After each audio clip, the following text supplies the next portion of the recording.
Esta conferencia comenzará a grabarse.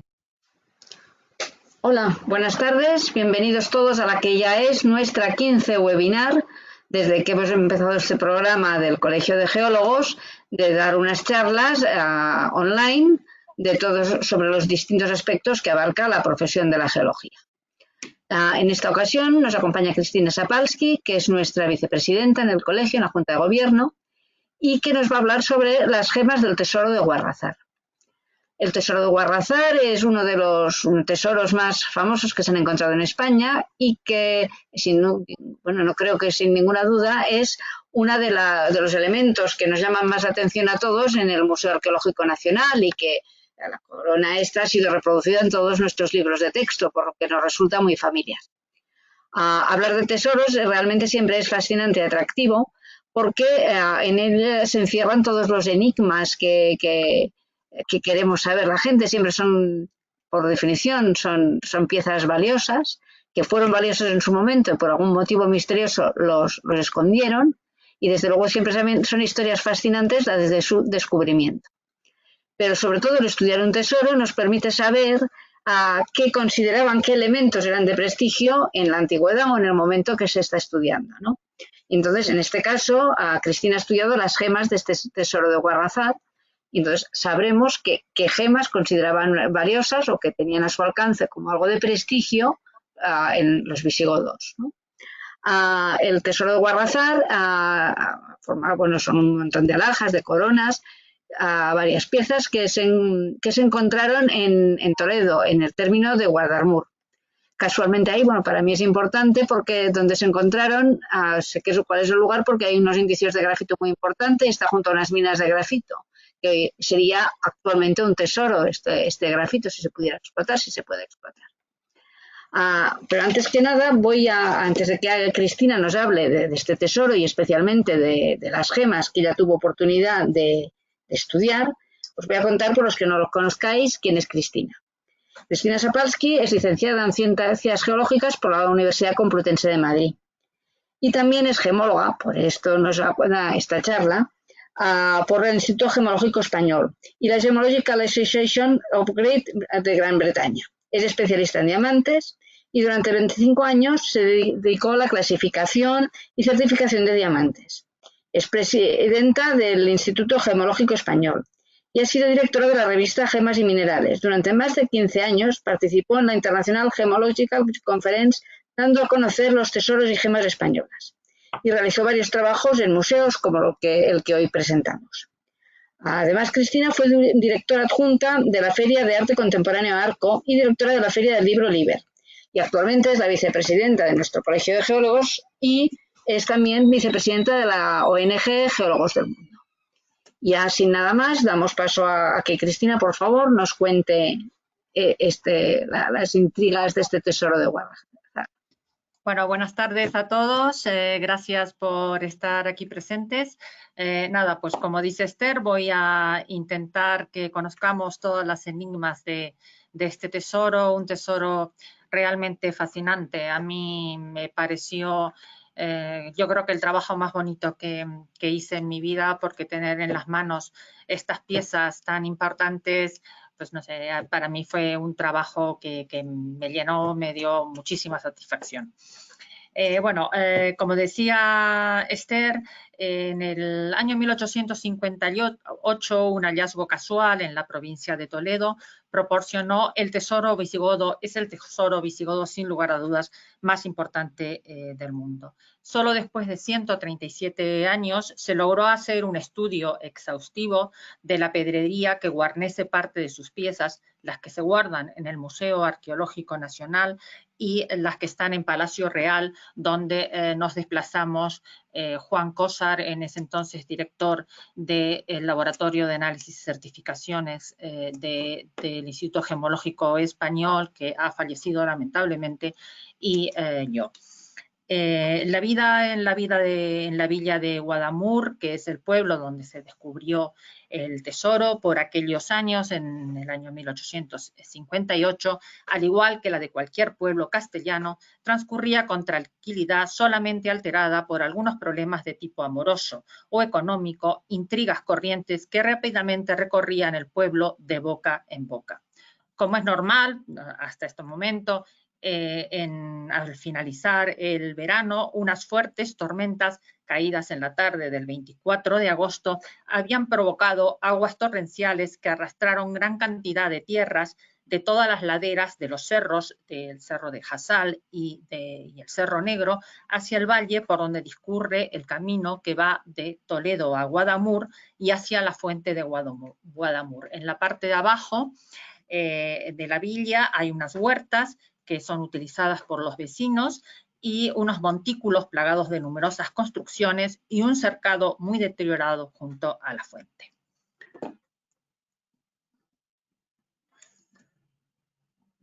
Al día siguiente de estas fuertes tormentas, pasaron por el camino que va de Toledo a Guadamur un matrimonio, Francisco Morales y María Pérez, concretamente el día 25 de agosto de 1858, cuentan que venían de Toledo a Guadamur en borricos, y algunos historiadores dicen que Francisco Morales no venía con su mujer, sino que venía con su hija, pero bueno, para el caso es lo mismo, cuando parece ser que María, por alguna necesidad fisiológica, se bajó de su borrico y vio que a la luz de la luna relucía algo en una fosa cercana, algo muy brillante. Inmediatamente llamó a su marido, metieron la mano en la fosa y encontraron un collar en forma de corazón, una cruz, luego otra corona, una paloma, un montón de artículos que inmediatamente, o piezas que inmediatamente llevaron a la fuente cercana de Guadamur para lavar y contemplar la maravilla de lo que habían encontrado. Se lo llevaron a su casa, pero se quedaron con ganas. Así es que al día siguiente, el día 26 de agosto, volvieron otra vez a las huertas, a Guadamur, y siguieron viendo lo que había en esta fosa.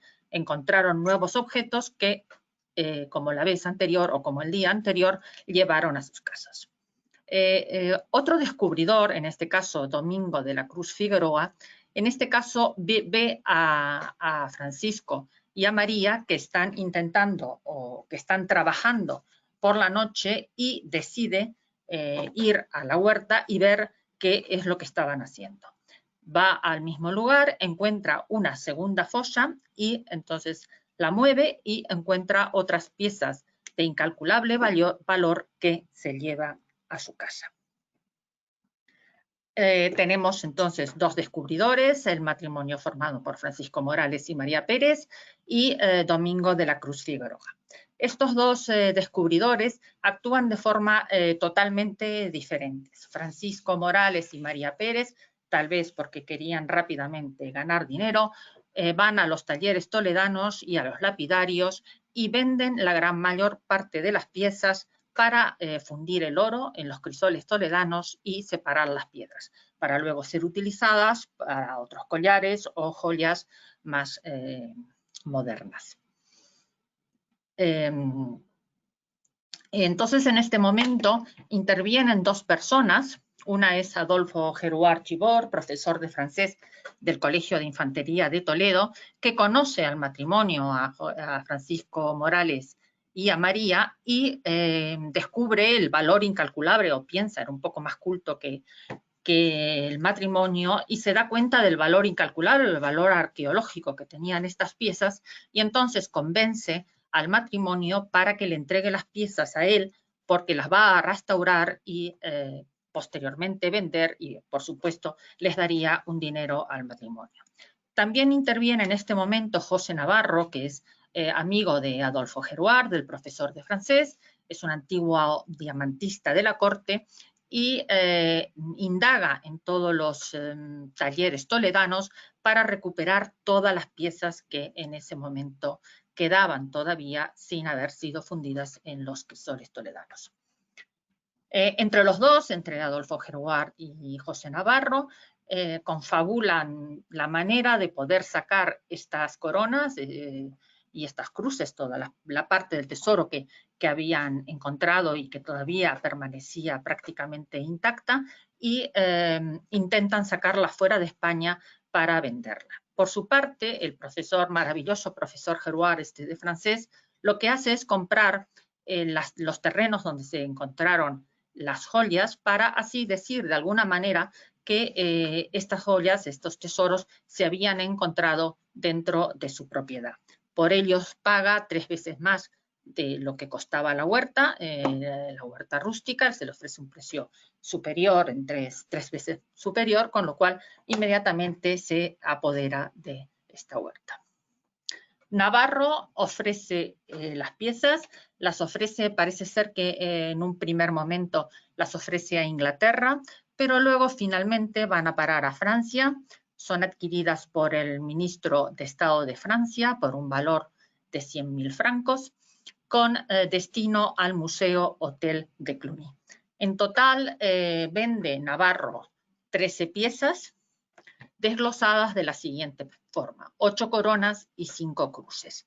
Entre las coronas estaba la corona de Recesvinto, que no estaba completa, la corona de Sónica, que es la que tenéis en la imagen, donde podéis ver la magnificencia de la misma, como las piedras preciosas que tiene, como están engarzadas en chatón, la cruz que acompaña a estas coronas, estamos viendo el anverso, el que contiene las piedras, y también el reverso. Aquí yo no lo veo en la pantalla porque no sé lo que pasa, pero pone Offeret Sónica, por eso se conoce que la corona pertenece a Sónica.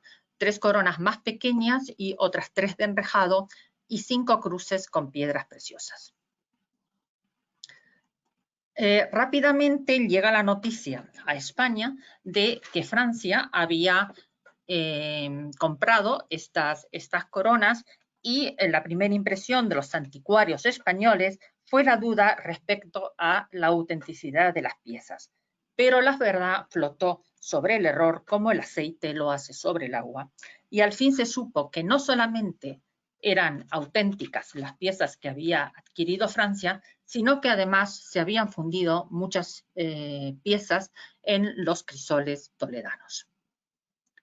Se le encomienda al conservador del Louvre, a Adrien Laurent-Pierre, que analice estas coronas, y en primer lugar lo hace con la corona de Recesvinto, la tenéis aquí a vuestra derecha, una corona magnífica que está compuesta por 2 partes, así le llega a él, separadas hay una charnela que la une en el medio, y una parte de la corona contenía 4 letras y la otra 5 letras, en total 9, pero Laurent-Pierre dice, observa que en lugar de 9 letras hay 24 pequeñas argollas de las cuales penden las letras, y le pide a Navarro que por favor intente recuperar las letras que faltan de esta corona.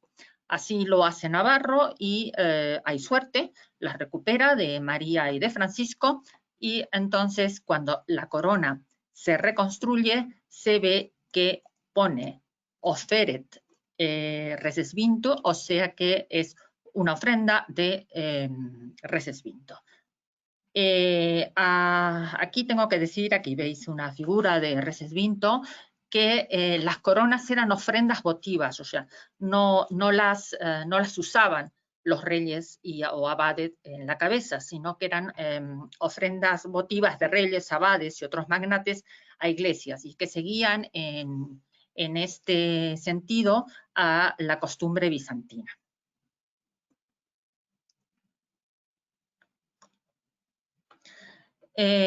Voy a seguir aquí. Mientras tanto, el gobierno español, a través del Ministerio de Estado, acude a las vías diplomáticas para reclamar formalmente las coronas. También lo hace la reina Isabel II en el año 1959, reclama las coronas, pero por supuesto sin ningún éxito. Las coronas de ninguna manera estaban los franceses dispuestos a devolvernos las coronas. Mientras tanto, el ministro de Fomento, Marqués de Corbera, ordena que se vuelva a estudiar la huerta de Guadamur, donde se habían encontrado las coronas, y recupera un gran número de perlas y de piedras que probablemente se les habían caído a los descubridores cuando las sacaron sigilosamente de las fosas. También un trozo de plata repujada, un alfa de cruz procesional y los brazos de una de esta cruz que todavía estaba en poder de Francisco y María. También durante las excavaciones dan a la luz varios cimientos y el muro de un edificio. Bueno, parecía ya con estas excavaciones y estas cosas que habían encontrado, que en realidad no tenían mayor importancia con lo que había salido de España hacia Francia, parecía que todo esto estaba un poco apaciguado cuando llega a España la noticia de que Francia compra una nueva corona, que otra vez había sido vendida por el francés y militar Hérouard. Mientras todos estos acontecimientos sucedían, aparece el segundo descubridor, Domingo de la Cruz Figueroa. En este caso, como os dije al principio, Domingo actúa de diferente manera a lo que hicieron los primeros descubridores. Aconsejado por su tío materno, Juan Figueroa, profesor de las letras, y que intuyó que el valor arqueológico de las piezas era muy superior al valor que se podía obtener vendiendo el oro y obteniendo lingotes, y por otra parte las piezas, le recomienda viajar a Aranjuez a visitar a la reina Isabel II y entregarle lo que aún consta en su poder. Así lo hacen y se van los dos, se van tío y sobrino, el día 24 de mayo y entregan a la reina en Aranjuez la corona que estáis viendo aquí a la izquierda, mirarla bien porque no la vais a volver a ver. Una corona en enrejado, la mitad de la corona, no sé si me estáis viendo lo que estoy señalando, que solo la mitad de la corona pende de unos hilos, no están las cadenas. Una cruz, otra corona repujada y una pieza de cuarzo y alino. Se da a estudiar, bueno, por esta venta, este segundo descubridor obtiene 40.000 reales de la reina y una pensión vitalicia de 4.000 reales anuales. A su vez, muy apenado, Domingo contó que muchas de las piezas habían sido, que él conservaba estas piezas, pero muchas habían terminado también en los crisoles toledanos.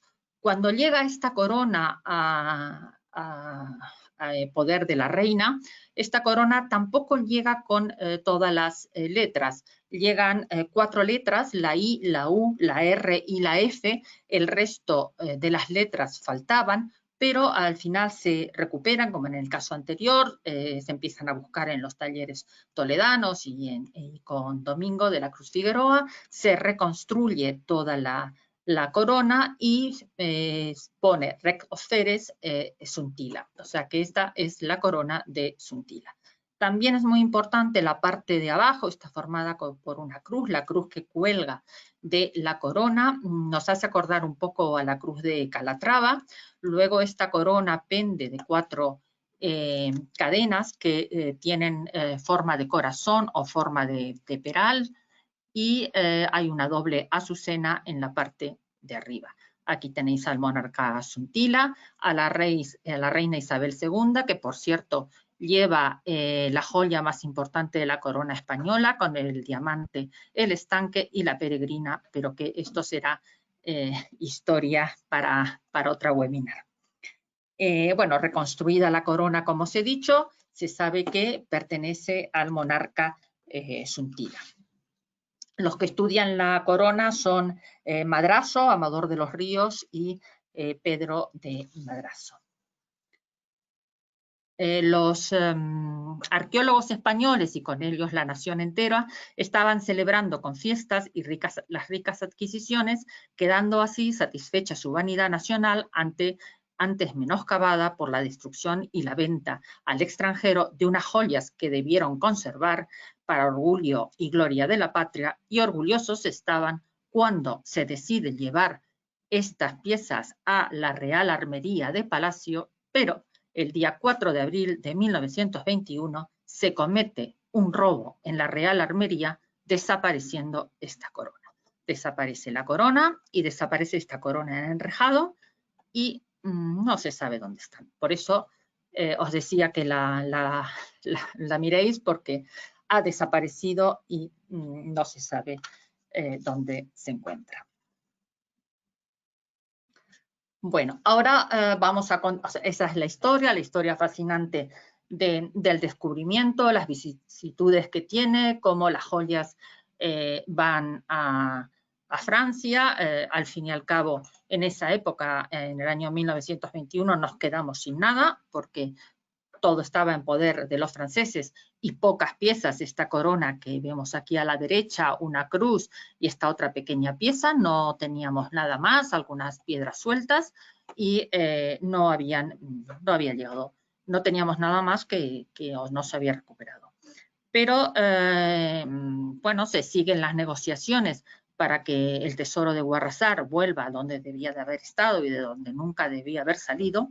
Y la oportunidad se ve con la ocupación alemana de Francia durante la Segunda Guerra Mundial y la firma del armisticio que trajo consigo la llegada al poder, en principio como primer ministro y posteriormente como jefe de Estado, al mariscal Pétain, y con ello un gobierno católico y conservador en la parte no ocupada de Francia. Se va a presentar la ocasión propicia para las negociaciones de todo tipo entre España y Francia, debido a las buenas relaciones que en ese momento existían entre Franco y la España de Vichy. En ese momento vuelven el día 10 de febrero de 1941, vuelven las piezas a España, no todas, algunas quedan todavía en el Museo de Cluny, y conjuntamente con el tesoro de Ouarzazate y la corona de Recesvinto, vuelven también la Dama de Elche y la Inmaculada de Murillo, que también estaban en Francia, y en contrapartida al gobierno francés van una pintura de Velázquez de María de Austria. Pero las coronas, la gran mayoría de las coronas, vuelve a España. Bueno, ahora vamos a pasar, una vez contada la historia es fascinante, hemos publicado un libro, o sea que podéis, he hecho un resumen de lo que es la historia. Vamos a pasar a lo que hay en el Museo Arqueológico Nacional y en Palacio Real. En el Museo Arqueológico Nacional se conserva la corona de Recesvinto, que es la que estáis viendo a la izquierda, los brazos de una cruz procesional, 3 coronas en forma de diadema reticulada y 2 coronas de diadema repujada.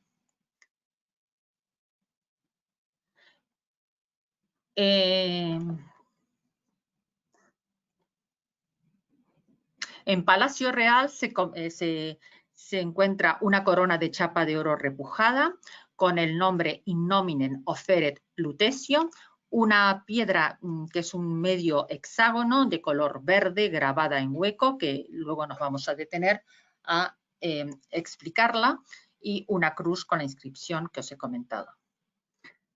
Vamos a pasar primero, volvemos al Museo Arqueológico Nacional, volvemos a la maravillosa cruz de Recesvinto. Esta cruz está formada por una banda central con 30 piedras azules en chatones de formas diversas, 30 perlas en chatones también circulares. Es increíble que aun habiendo estado en enterramiento, las perlas, muchas de ellas están muy bien conservadas. Está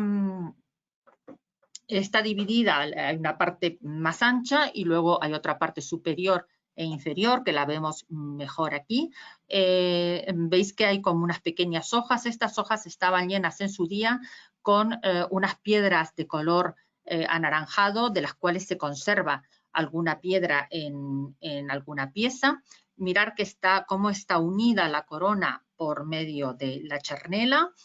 Por otro lado, mirar las letras, las 24 letras. Están todas las letras a excepción de la R de Recesvinto. O sea, todas las letras se conservan menos la R de Recesvinto, que está en Francia, en el Museo de Cluny.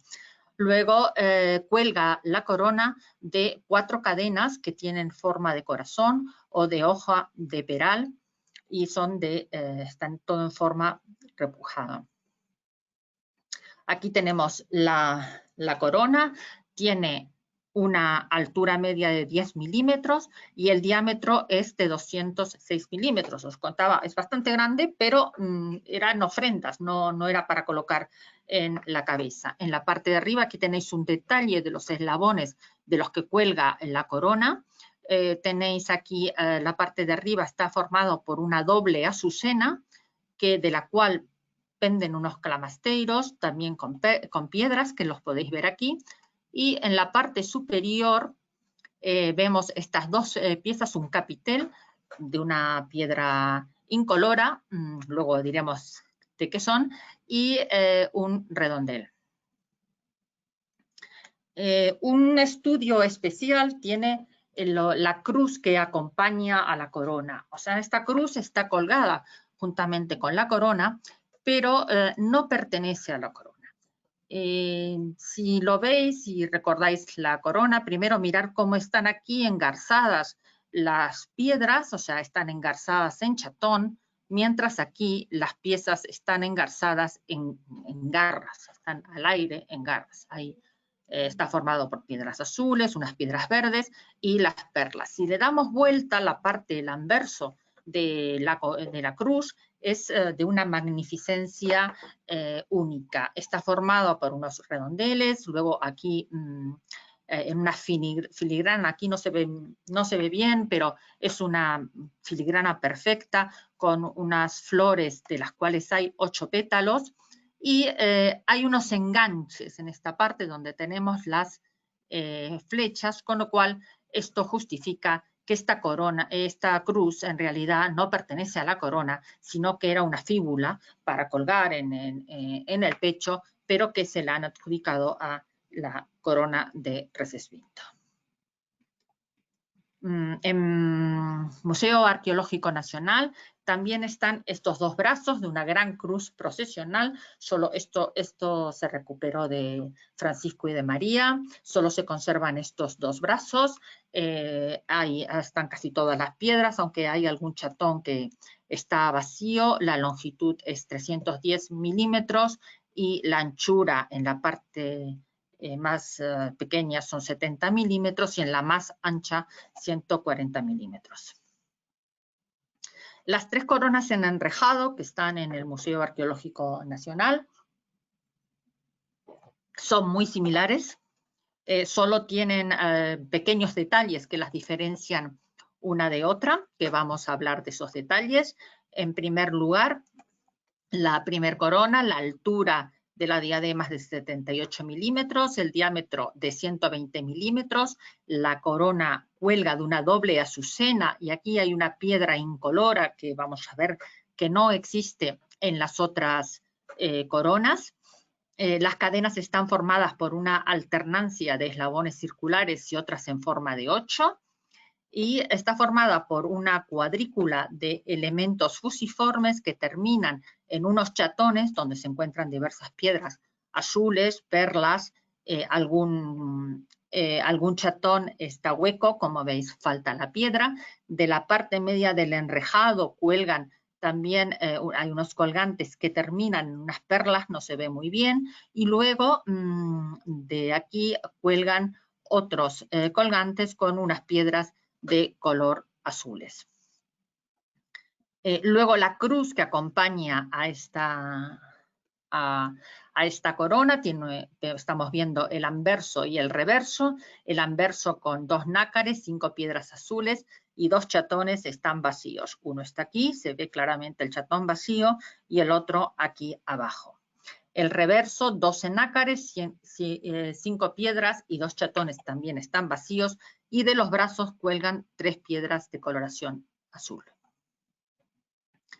La siguiente diadema tiene 90, perdón, se me ha ido para atrás. La última diadema tiene 72 milímetros de altura, 122 milímetros de de ancho. Aquí destaca la cruz, cuelga, pende de 3 cadenas también. Las piedras son 7 nácares, 9 piedras verdes, 6 azules, 1 piedra incolora y 7 chatones están vacíos. Del punto medio, al igual que en el resto, como veis, son muy similares. También cuelgan estos colgantes y otros colgantes aquí debajo de los chatones. Se diferencia esta en la cruz, que es totalmente diferente a la de las otras 2 coronas. Aquí estamos viendo la cruz de chapa de oro con 5 chatones, los cuales falta uno. 3 de los chatones son de color verde, el central de color azul, y de aquí cuelga una bolita de oro, una perla, una bolita de oro y otra perla. De las 2 diademas repujadas, la primera de las diademas tiene una altura de 32 milímetros, un diámetro de 115 milímetros, es bastante más sencilla que las otras diademas, que las diademas reticulares. Está formada por 2 mitades, también unidas por una charnela, como es el caso de la corona de Recesvinto y de la corona de Sónica. La chapa está decorada con unas sencillas formas de rosas y con unos eslabones largos y redondeados. Aquí se observa, los eslabones son completamente diferentes también, son unos eslabones alargados, los de las cadenas de donde pende la corona, y aquí se ve muy bien la charnela que cierra o que divide la corona en 2 partes. La otra diadema repujada, diferente a la anterior, porque en la parte central tiene chatones con piedras azules, está formada por 2 bandas, una banda central donde se encuentran las piedras y otras bandas externas en forma de hojas. Tiene 6 piedras azules, 8 nácares, y de la parte inferior cuelgan 8 piedras azules y una azul violeta. Pasamos a Palacio Real. En Palacio Real os tengo que decir que de Palacio, bueno, lo voy a decir posteriormente, nos tuvimos que desplazar, o sea, las piezas en ningún momento salieron ni de Palacio Real ni del Museo Arqueológico Nacional. En Palacio Real se conserva una corona repujada, esta esmeralda. Bueno, he dicho que era una esmeralda, no lo quería decir todavía. Esta pieza, este hexágono, con la imagen de la Virgen de la Anunciación, y está la corona que vemos aquí a la derecha. La altura de esta diadema es de 60 milímetros, el diámetro de 100 milímetros, está decorada con un trenzado central estampado en punzón y según Menéndez Pidal, 1962, con la inscripción de Stefano Theodosius Aba.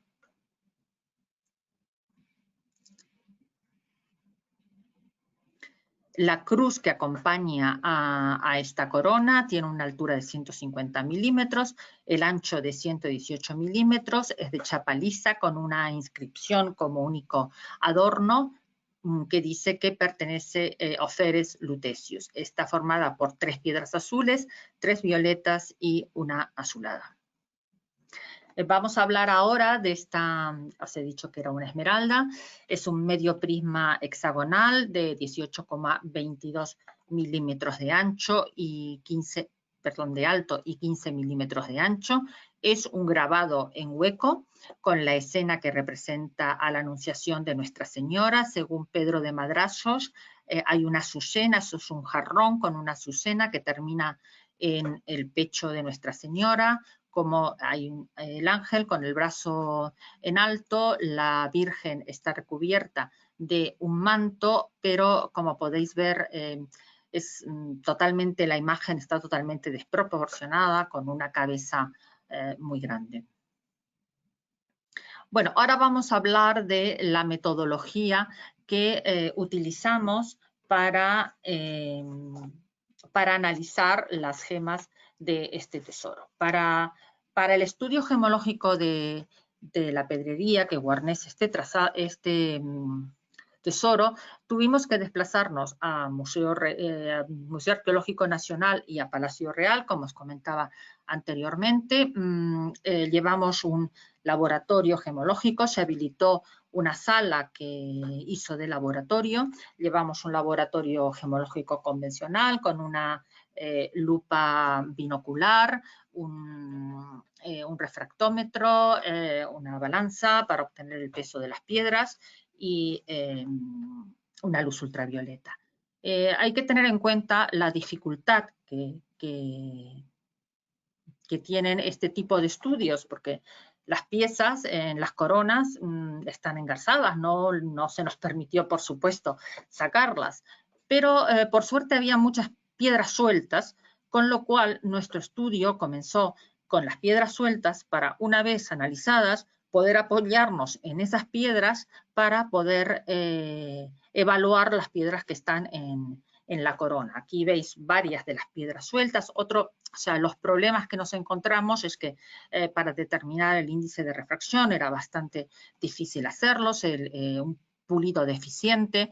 Luego, para ver las inclusiones, sumergimos normalmente las piedras en tolueno. Esto no se pudo hacer, no podíamos sumergir las piedras que estaban en las coronas, con lo cual tuvimos que basarnos en lo que vimos en las piedras sueltas. Muchas de las piedras están horadadas, como esta de aquí, no os lo he mostrado antes, pero, por ejemplo, en la corona de Recesvinto hay alguna piedra en los chatones que está horadada, y esto quiere decir que cuando se reconstruyó, ya sea por Navarro o quien reconstruyese la corona, utilizaron otras piedras que en ese momento no estaban allí, porque estas piedras horadadas no podían estar en el centro de la corona, sino que eran reutilizadas. Pero bueno, esto es muy común, es una táctica muy común. Y bueno, dentro de estas piedras sueltas, aquí vemos una esmeralda de muy baja calidad. Bueno, dentro de las piedras azules tenemos las piedras que presentaban, en las que pudimos ver el índice de refracción en las piedras sueltas, un 1,76, anisótropo, una fluorescencia anaranjada a la luz ultravioleta larga y corta, y un peso específico de 3,32, un dicroísmo verde verdoso muy pálido a púrpura. Dentro de las inclusiones que observamos en las gemas que estaban desmontadas, esto es luz transmitida, son inclusiones fluidas, llena de oxidróxidos, esto visto con luz lateral, y en campo oscuro se ven las inclusiones fluidas y los oxidróxidos, y también encontramos zircones con halo. Otra de las inclusiones típicas de estos zafiros son el rutilo en macla en punta de flecha, que a veces es tan abundante que las piedras presentan asterismo, como la que estáis viendo aquí a la derecha. Las características corresponden a los zafiros de Sri Lanka. Esto lo vamos a ver al final de mi exposición. No siempre, pero a veces se puede hacer, analizando las inclusiones, elementos traza, muchas cosas, se puede decir de dónde provenían estas gemas y así establecer por dónde circulaban las piedras que en ese momento se utilizaban en este tipo de tesoros. En este caso, la evidencia de tener primero los zafiros de Sri Lanka, para mí son los zafiros más bonitos de todos los que existen. Tienen un azul, lo veíamos también en la corona de Recesvinto, un azul muy especial, son muy transparentes, no tienen un azul oscuro, y el hecho de que tengan una luz ultravioleta de color naranja, además de las inclusiones que hemos visto, es sin lugar a duda, y según Gubelin y Koivula, que son las personas que en su momento tienen un libro escrito sobre la procedencia de las gemas a través de sus inclusiones, no hay lugar a duda que estas gemas vienen de Sri Lanka. Se analizaron en total 243 zafiros, 48 de ellos sueltos, con un peso entre 209 quilates y 35 quilates, o sea, grandecitos. Uno de ellos exhibe un busto varonil grabado. Dentro de las piedras también se encontró, dentro de las piedras azules, se encontró solamente un único espécimen con los índices y la luz ultravioleta que corresponde a agua marina. Otra piedra azul, esta que estamos viendo aquí, que indudablemente fue confundida con zafiros. En este caso se trata de una cordillerita o una yolita. Para quienes no la conozcan, en principio es una piedra que puede, no sé, a lo mejor asemejar un poco a un cuarzo amatista, pero bueno, es diferente, es de un azul diferente, pero es tricroica. Se ve aquí el tricroísmo, o sea, aquí se ve un azul violeta, aquí se ve un color más amarronado, y luego las inclusiones que presenta son unas inclusiones tubulares y unas fibroso radiadas, que esto también nos evidencian de que estas cordilleritas provienen de la India. O sea, con estas características, estas inclusiones son características también, según Gudelen y Coíbula, son características de la India. Os comento que en este caso sí nos permitieron sacar alguna de las piedras, con lo cual hicimos un análisis de X que confirmó que se trataba de cordilleritas en su variedad iolitas. También dentro de las piedras azules encontramos una calcedonia, que si lo veis aquí en la E, aquí se nota, para quienes conocen las calcedonias, aquí se nota muy bien el color típico de la calcedonia, y lo encontramos en un material suelto de 4,82 quilates, oval pulido, 2 montadas en la corona de Recesvinto, en la letra E, y una en la cruz y 2 en la diadema reticulada. Aquí se ve en la corona de Recesvinto aquí una, y aquí esta es también una calcedonia. Dentro de las piedras azules también encontramos, hay vidrios. Mirar lo corroídos que están estos vidrios, presentan unos desvitrificaciones. El peso específico, mirar cómo varía de 2,57 a 3,32. Esto es debido a la abundancia de burbujas, a más burbujas, menos peso, y lo encontramos en 17 elementos sueltos, 3 en la diadema reticulado y 6 montados en la diadema repujada. Dentro de las piedras verdes, verde esmeraldo a pálido, con un índice de refracción de 1,58, ópticamente anisótropas, se ha logrado o logramos ver en alguna de ellas el espectro del cromo.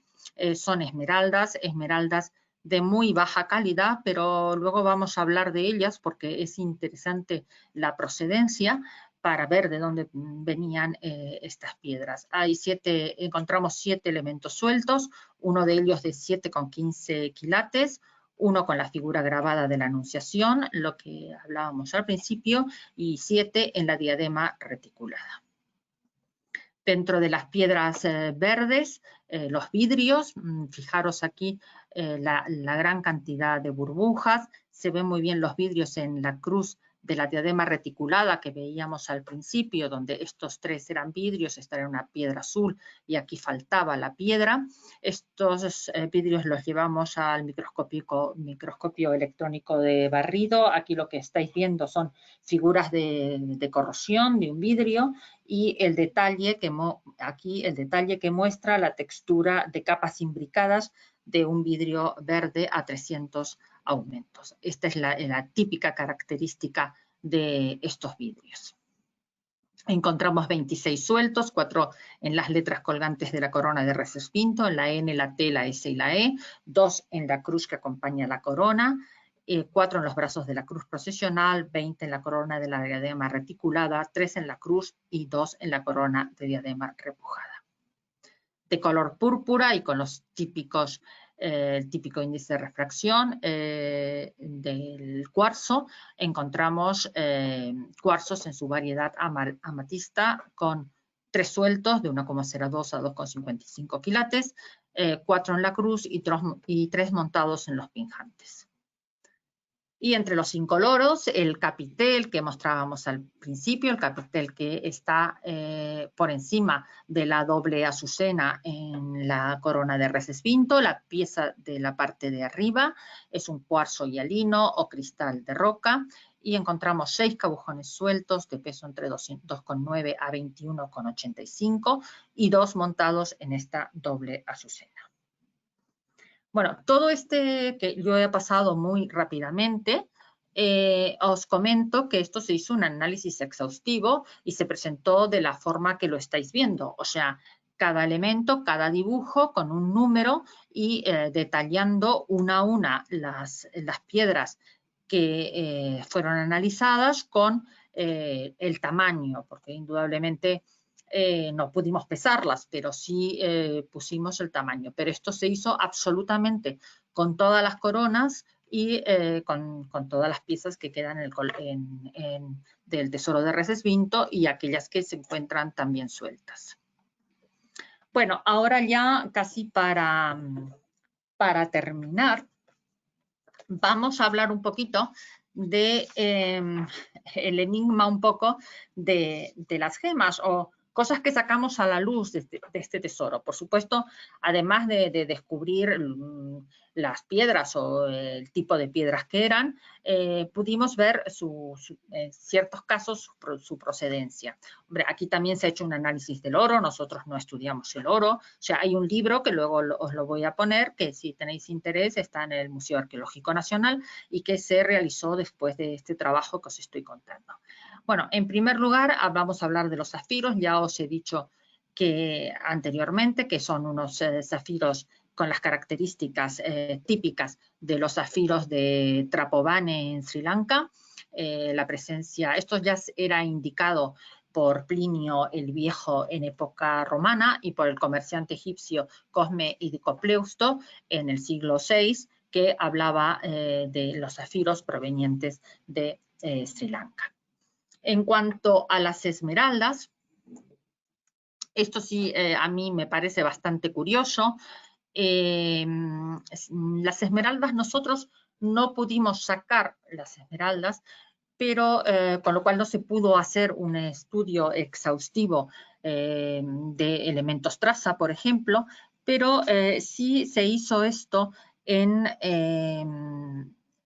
París. Entonces se llegó a la conclusión de que las esmeraldas provienen de las minas de Havskal localizadas en el Tirol austríaco.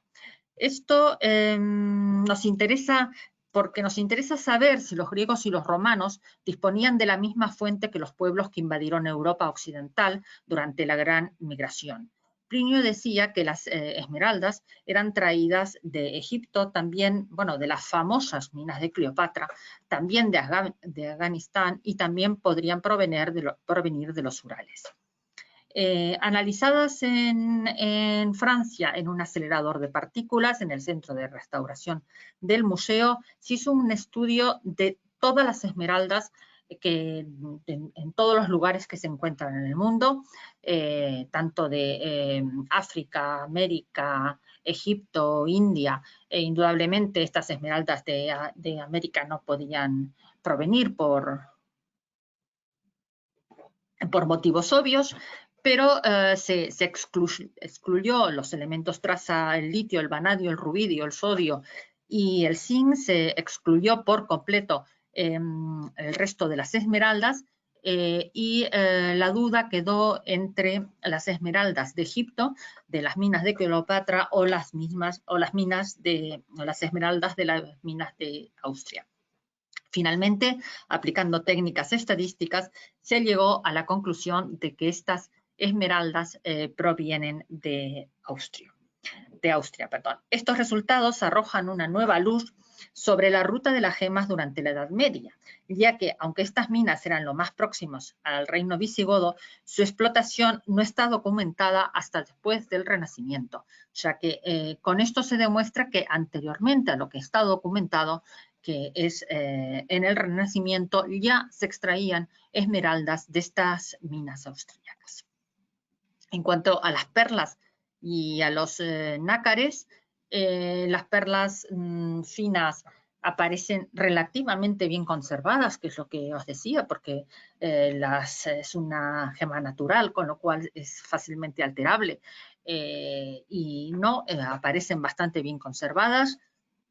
Su origen es Myanmar, Golfo Pérsico, incluso Mar Rojo. Finalmente, las cordilleritas, que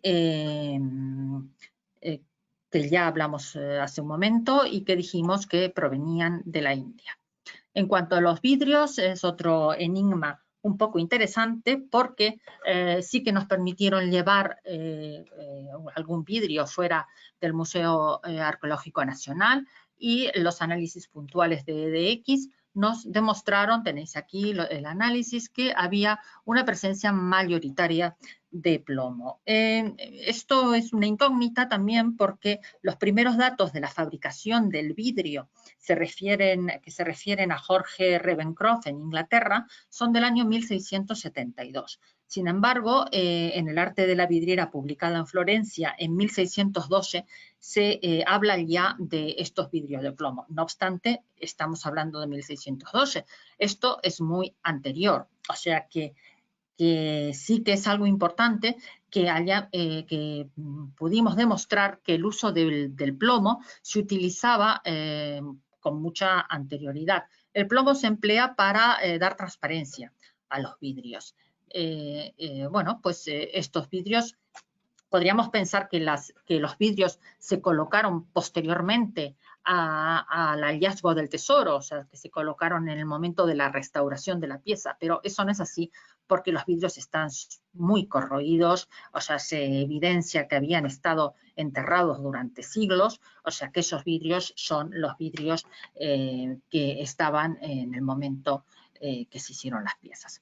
Otra de las incógnitas es: ¿se produjeron estos vidrios en los talleres del noroeste de Europa o en los grandes centros artesanos de Bizancio?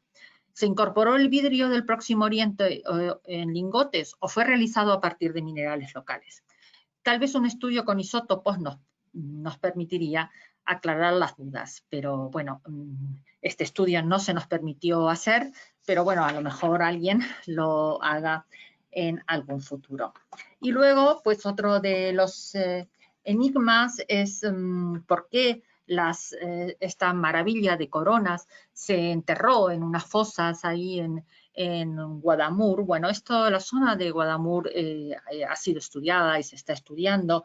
Está el arqueólogo Juan Manuel Rojas, y lo que sí está claro que estas joyas fueron escondidas en el 711 con la entrada de los musulmanes y berberes de Tarik en la batalla de Guadalupe, cuando gana a Rodrigo, el último rey godo, y que estas piezas fueron escondidas. Pero lo que sí se ha descubierto después de los estudios arqueológicos que, como os digo, se realizaron y se están realizando en la zona de Guadamur, se han descubierto que había una basílica, han aflorado varios muros de un edificio y que se piensa que es un complejo religioso semejante al santuario de Lourdes en Francia, con lo cual lo que se hizo es recoger todas estas piezas, ocultarlas en el cementerio que estaba al lado de la basílica, se sacaron los cadáveres, se puso todos estas coronas, se volvió a poner los cadáveres, se taparon las lápidas y allí quedaron hasta que esta tormenta que decíamos removió la fosa y Francisco y María pudieron encontrar este tesoro visigodo, el más importante. Bueno, aquí no me voy a alargar más, me han dicho que no hablase más de una hora. Esto es la conclusión final, lo tenéis, o sea, de todos los zafiros que se encontraron, la cantidad de vidrios, las esmeraldas, o sea, todos los materiales que nosotros tenemos y que hemos analizado. Como os comentaba, todo este estudio está publicado en el libro que podéis encontrar sobre el tesoro visigodo de Guarrasar en el Museo Arqueológico Nacional. Finalmente, quiero despedirme con esta última imagen de gran parte de la maravilla de este tesoro, y agradecer en primer lugar a todo este soporte técnico que nos hace posible en estos tiempos tan difíciles poder estar todos juntos. También decir que este trabajo fue realizado gracias al convenio que se firmó entre el Museo Arqueológico Nacional y el Instituto Gemológico Español. Las fotos las sacamos nosotros en su gran mayoría, menos la de Palacio Real, que están cedidas y autorizadas por Patrimonio Nacional. Desearos finalmente a todos salud y que este confinamiento pase pronto para que vuelva a la normalidad, y que os esperamos a todos los que os interesa la geología y los trabajos científicos en la Casa de los Geólogos, que es también vuestra casa. Muchísimas gracias. Muchísimas gracias, Cristina. La verdad que es lo que te dije. Muy bien. Bueno, no sé si se me ve, pero da igual. Se me oye, ¿no? Cristina, ¿me oyes? Sí. Vale. Sí, se te oye, sí. Que te quería comentar que quería comentar al público que está escuchando que pueden hacer las preguntas que quieran hacer, los comentarios, a través del chat que está aquí al lado a la derecha. Porque si no, gestionar 50 personas como hablan es complicado. Y aprovechando, antes de que nadie empiece a hacer preguntas, lo que te quería comentar, que es que ya me lo imaginaba, pero me ha llamado muchísimo la atención que en esa época tardorromana o tan antigua ya hubiera tantísimo comercio, evidentemente, con la India, con Sri Lanka, sí, con Oriente. Que esto supongo que viene del Imperio Romano, estas relaciones comerciales. Sí, bien antiguo. Puede ser que sean por Plinio el Viejo, o sea, sí, es una citación. Pero me refiero a que esas gemas puede ser que ya estuvieran aquí desde los romanos, o no se sabe bien desde cuándo llegaron, o en época de los visigodos había ese comercio. No, ya había indudablemente ese comercio existía, o sea que yo creo que se importaban, el comercio existía, o sea. Sigue existiendo incluso en esa. Las piedras de la India y las piedras de Ceilán, todo eso es un comercio que existía. Lo más extraño de todo esto es lo de las esmeraldas de Austria, pero más que nada porque las minas existían, pero no estaban documentadas, ¿no? Entonces, lo lógico era que viniesen de Austria, porque era lo lógico, pero no estaban documentadas. Entonces, bueno, esto es una forma de documentar que no es verdad lo que se tenía hasta ahora dicho, ¿no? Que se habían descubierto, comenzado a explotar en el año 1600, cuando ya los visigodos las utilizaban. Sí. Bien, pregunta al Colegio Oficial de Geólogos, no sé si será Enrique o quién será el que pregunta, que tiene preguntan que qué hacían las coronas ahí. Yo creo que lo has contado, pero igual lo tendrías que explicar mejor. Sí, bueno, las coronas os comenté que eran ofrendas votivas, o sea, no eran coronas que se utilizaban, esto era muy común, en esto se seguía la costumbre bizantina, y eran ofrendas que los magnates y los reyes ofrecían por una advocación. En este caso, pues si aquí existía un santuario semejante al de Lourdes, con aguas curativas y esto, pues los cristianos venían a pedir a Dios su sanación, y bueno, pues depositarían también pues sus coronas en estos. O sea, las coronas estaban colgadas, ¿no? Veis que nadie se va a poner una corona con las cruces y las cadenas, ¿no? O sea, estas estaban colgadas en las abadías y en las basílicas. Bueno, aquí hay una cosa que es curioso, de la Asociación del Museo de la Santa Cruz, supongo, que nos comentan. Para completar la información, no sé si sabéis que hace unos 4 o 5 años la alcaldesa de Guadamur, Sagrario Gutiérrez, durante una visita al yacimiento de Guarrazar en compañía de Juan Manuel Rojas, encontró casualmente un gran zafiro en forma de huevo. Sí, es verdad, sí. Tuvo la suerte, estaba con un palo excavando porque salía agua y empezó a excavar y encontró un zafiro, o sea que todavía se pueden encontrar. Lo que se está haciendo... ¡Vamos! Sí, podemos hacer, bueno, Os comento también, para todos los que estéis interesados, los que me conocéis, sabéis que yo organizo, o me gusta organizar bastantes viajes y bastantes actividades culturales para el colegio, ¿no? Entonces, bueno, me gustaría ir a Guadamur, se puede visitar todo esto, incluso hay una visita nocturna, la hacían el año pasado en agosto, así que vamos a ver si organizamos la visita. Bueno, también si nos permiten podemos excavar un poco, tal vez encontremos alguna gema. Pero sí, Bueno, fue la pues, alcaldesa, tuvo una suerte tremenda la alcaldesa. oye, pues organizamos ahí una visita. Si no encontramos el tesoro, vamos a buscar grafito, o hay unas minas de plomo ahí al lado también, de galena, que también salen minerales, que puede estar bien. Bien, Yolanda de Pro Díaz nos dice, ¿es muy difícil obtener permisos para realizar este tipo de estudios en joyas y en general objetos protegidos por patrimonio? Horrible, tremendamente. La verdad es que es lamentable porque tú vas a cualquier otra parte del mundo, cualquier museo, bueno, y en los bajos de los museos tienen todos los equipos maravillosos para que tú puedas analizar los museos. A nosotros no se nos ofreció esa oportunidad, fue todo muy complicado, firmamos el convenio y lo único que se nos permitió, se nos habilitó una sala, pero en ningún momento nos dejaron, como hubiese sido nuestro deseo, en ningún momento nos dejaron hacer el estudio, sacar las piedras para utilizar otros aparatos que nos hubiesen revelado pues muchísimas cosas, como las que os conté pues del estudio de las esmeraldas que se hizo con el acelerador de partículas en Francia, ¿no? Pero sí, es muy difícil, es muy difícil. Yo, bueno, no solamente he hecho el estudio de este tesoro, del tesoro de Guarrazar, tuve también oportunidad de estar ya hace muchos años, porque ya no están, y hacer el estudio de las mesas de piedras duras del Museo del Prado. Nadie sabe que todos vamos a ver cuadros, pero habían unas mesas maravillosas. Creo que todavía hay alguna, también fue muy complicado. Lázaro Galdiano, que también hice estudios, las piezas estaban colgadas, estaban cosidas, tuvo que sacarlos, pero bueno, los permisos y todo sí es muy complicado. Muy complicado. Bien.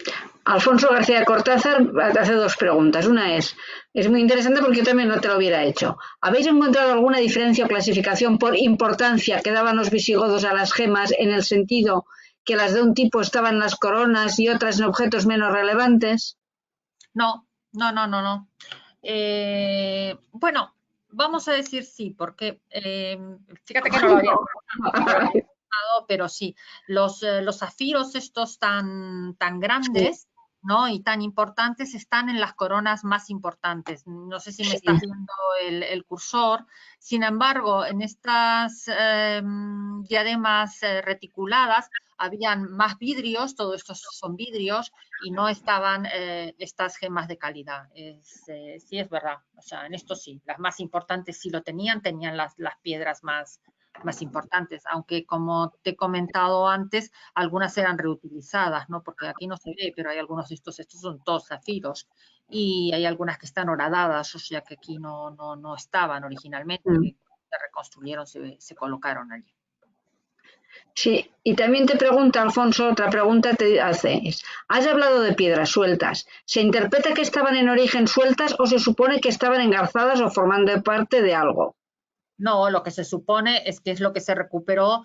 Por un lado se fundieron las piedras, se fundieron las joyas, entonces por un lado se obtuvo el oro, por lo cual se le pagaron a los descubridores y quedaron muchas piedras sueltas. Entonces, en general, las piedras sueltas, yo creo que todas estas piedras sueltas pertenecían a otra parte del tesoro. Es que ya, como podéis ver, es magnífico lo que queda del tesoro. Bueno, no he dicho que está todavía lo que se conserva en el Museo de Cluny, porque no ha venido absolutamente todo. O sea, en el Museo de Cluny está la cruz de Sónica, la corona de Sónica, hay otra cruz, la R de Recesvinto, hay una esmeralda, una cadena y unos colgantes. pero bueno, es una parte del tesoro. La verdad es que lo ideal sería que esté todo, que se uniese todo, que estuviese todo junto. Ya se ve la magnificencia de lo que es el tesoro, pero también si vamos a los libros y lo que comenta Amador de los Ríos, o sea, parece ser que el tesoro era inmenso, que mucho se fundió, que habían unas palomas de oro de tamaño natural de la paloma, llena de piedras preciosas, o sea que el tesoro debió de ser importantísimo, o sea, importantísimo.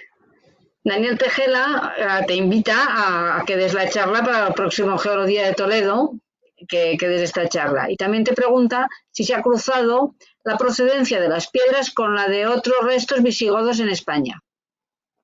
No, nosotros no hemos hecho... Es que el estudio de la gema es el único tesoro, que yo sepa, que se ha hecho este estudio, es este tesoro. No, las gemas siempre son un poco olvidadas en los tesoros, ¿no? De hecho, yo como tengo el colmillo un poco retorcido, cuando voy a los museos y veo objetos que tienen piedras preciosas, enseguida me pongo a ver lo que dicen y muchas veces me da pena porque no es bueno bueno, no voy a decir que es bueno ni malo, ¿no? Pero algunos tenemos el ojo clínico, que se llama, y te das cuenta que lo que pone no tiene nada que ver con lo que es, ¿no? Entonces, sí que a veces hemos hecho reclamaciones, sobre todo cuando yo me dedicaba a la gemología, reclamaciones justamente para esto, para decir, mira, nosotros pensamos que esto no es esto, por favor, a ver si podemos hacer un estudio. En algunos casos, algunas conservadoras de museos, de las cuales tengo grandes amigas, nos permitieron y gracias a ellas se pudo hacer, y en otros casos no nos hicieron ni caso, eso es la verdad. Rosa M. te pregunta, ¿no daba mucho valor a la gema, más bien a los colores? ¿Perdón? ¿Qué pregunta? Rosa pregunta si no daban mucho valor a la gema, sino más bien a los colores, al tipo de gema que fuera, sino que el color que tenía. Pero es que tienes que en esa época, pues tampoco es que se supiese tampoco mucho, ¿no? Yo creo que la magnificencia y la belleza que tienen estos zafiros es que, no sé, yo no sé si conocéis los zafiros de Sri Lanka, pero es que son preciosos. Y claro, o sea, yo creo que los más que la gema veían que fuesen muy bonitos, pero no sé yo hasta porque se confundían. Hombre, los zafiros sí se conocían, pero por ejemplo la cordierita, la iolita o piedras con las cuales pueden ser confundidas, pues no se sabía. A lo mejor algún vidrio azul incluso pues se podía confundir con algún zafiro, ¿no? Oye, a mí lo que me ha llamado la atención es el hecho que dijeras eso, que estaba enterrado y que hubiera las perlas y que se hubieran conservado también. Sí, sí, a nosotros nos ha llamado... Porque parece que son muy delicadas, ¿no? Siempre decís. Porque las perlas, no todas, algunas están totalmente corroídas, pero hay algunas, es posible que también las que se encuentran mejor se hayan colocado posteriormente. Es que es muy raro, porque la perla se daña, es una gema natural, o sea, de origen orgánico, con lo cual es fácilmente atacable, ¿no? Es raro que estén conservadas tan bien, ¿no? Y después has dicho, no sé si la corona de Recesvinto o cuál era, que había unas incrustaciones de unas piedras de color pequeñitas. Sí, naranjas, son granates. No Ahí son granates, eso. Es que no sabía si lo había oído o no lo que decías que era, que faltaban muchas. Algunos granates y algunos vidrios. Es que quedan muy poquitas. O sea, suponemos que estaban todas formadas porque las hemos visto en alguna. No tengo ninguna foto de ellas, pero suponemos que estaban estas incrustaciones, todo esto estaba, o sea, fijaros la magnificencia de las coronas, que las incrustaciones estaban todo aquí a su alrededor, ¿no? El Colegio de Geólogos, que no sabemos quién está, no sé si es Manuel, quién estará detrás de este. Dice, Recesvinto tenía piedras en el riñón y por eso iba al balneario que se construyó en la Basílica de Santa María de Sorbaces, donde estaba Samuel Tajón, abad de la iglesia, y que sería obispo de Zaragoza.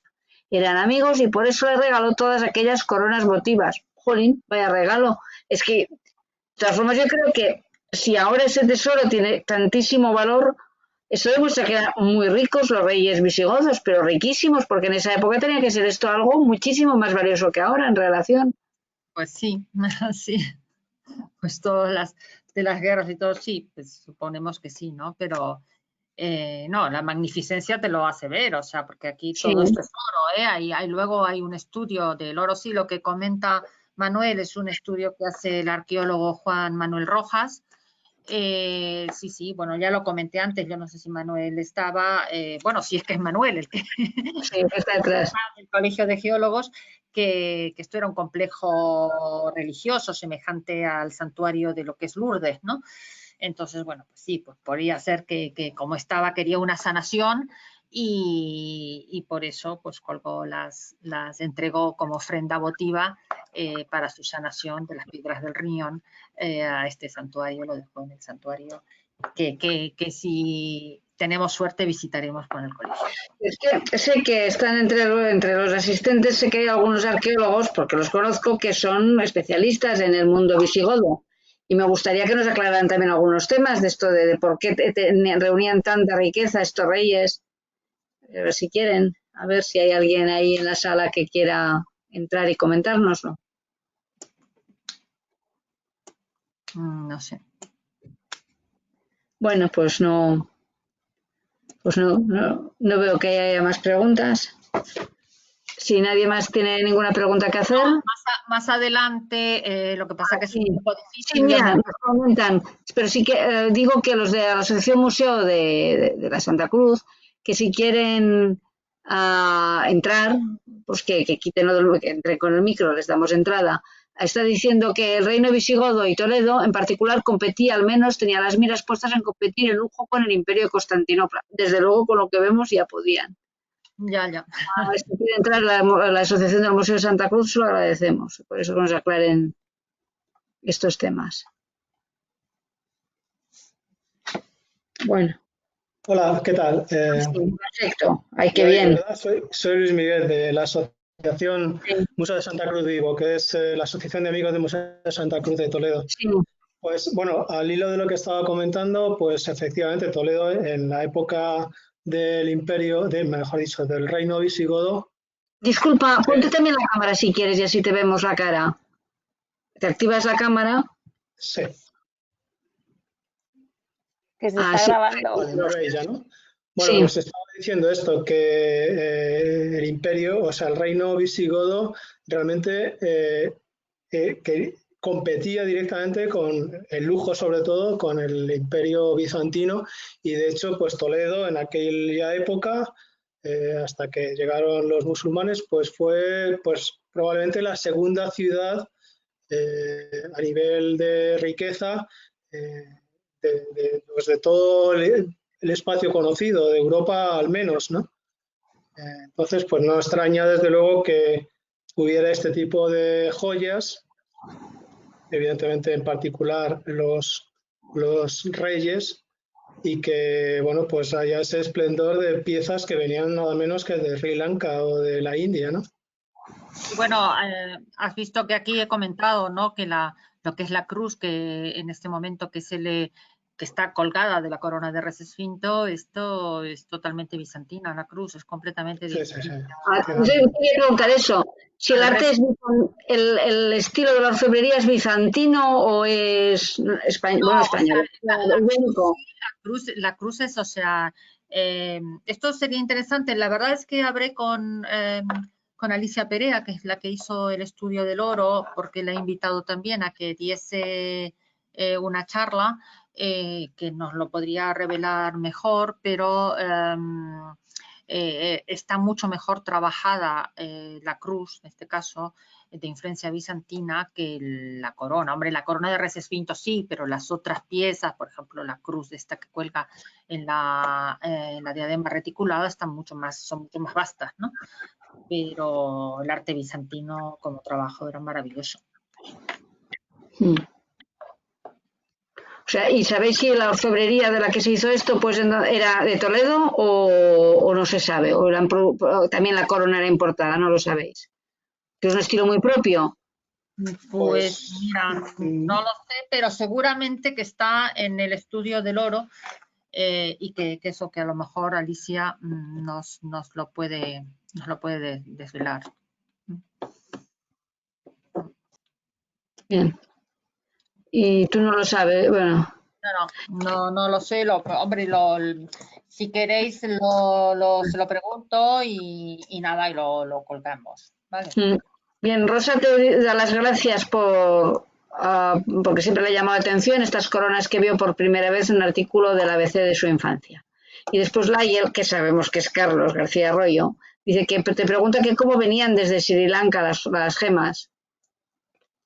Bueno, pues venían, pues como todo venían la ruta de las sedas, como en barco, o sea, llegaban a... Un camello.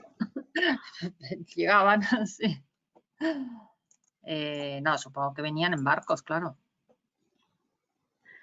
Bueno, no lo sabemos.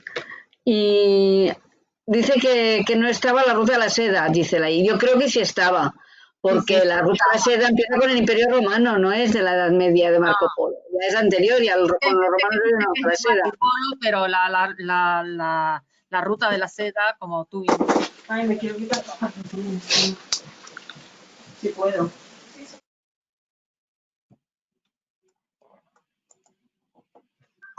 Bien, pues yo creo que ya no hay más preguntas, Cristina. Muchísimas gracias, ha sido la verdad muy interesante, hemos aprendido mucho, ha sido muy distinta y se agradece también que tengamos conferencias distintas y más culturales en un sentido más amplio para que se pueda demostrar que la geología puede ayudar en los más amplios aspectos de la ciencia, ¿no? Y nada más. También